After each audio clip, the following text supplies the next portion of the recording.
Le Togo a célébré le 18 décembre la Journée internationale des migrants, organisée par le Réseau syndical national pour la migration Résinam. Cette journée, axée sur une conférence débat tenue à Lomé, a mis l'accent sur l'influence des diasporas dans leur double espace. Le Résinam a organisé cette rencontre sur le thème « L'influence des diasporas dans leur double espace ». Et ce thème a fait l'objet d'une communication qui a permis à tous les participants de saisir la quintessence du rôle important que jouent les travailleurs migrants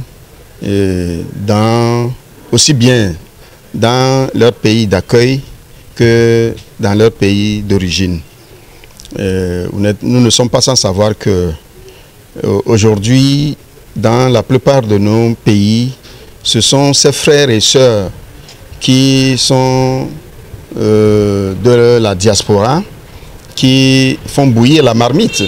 C'est eux qui envoient régulièrement, surtout à la fin de chaque mois, de quoi permettre à leurs parents de joindre les deux bouts. Donc nous avions jugé utile faire cette communication pour rendre hommage à ces travailleurs migrants. De par leur contribution, les migrants apportent non seulement un soutien à leur famille, mais participent aussi au développement de leur pays d'origine. Toutes nos communautés qui sont réparties de façon disparate dans le monde entier, qui constituent nos diasporas et qui ont des liens affectifs, des liens culturels, économiques et autres encore avec leur pays de destination, sont aujourd'hui nos diasporas. Donc, quelle est leur influence? Leur influence, c'est qu'ils ont des influences positives au niveau de leur pays d'origine comme au niveau de leur pays de destination.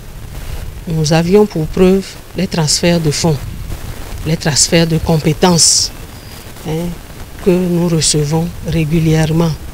Le monde du travail, l'aspect démographique dans les pays de destination, dont les populations sont vieillissantes, sont autant d'éléments. Nous avions vu comment est-ce que les diasporas ont œuvré lors de la crise sanitaire. Mais est-ce que ces influences-là sont toujours positives? Nous nous sommes aussi rendus compte que par endroits, ces influences-là sont négatives, à l'instar de la sécurité humaine, à l'instar des actes de xénophobie. Depuis sa proclamation le 4 décembre 2000 visant à sensibiliser l'opinion sur la Convention du 18 décembre 1990 relative à la protection des droits des travailleurs migrants et des membres de leurs familles, la Journée internationale des migrants en est cette année à sa 24e commémoration.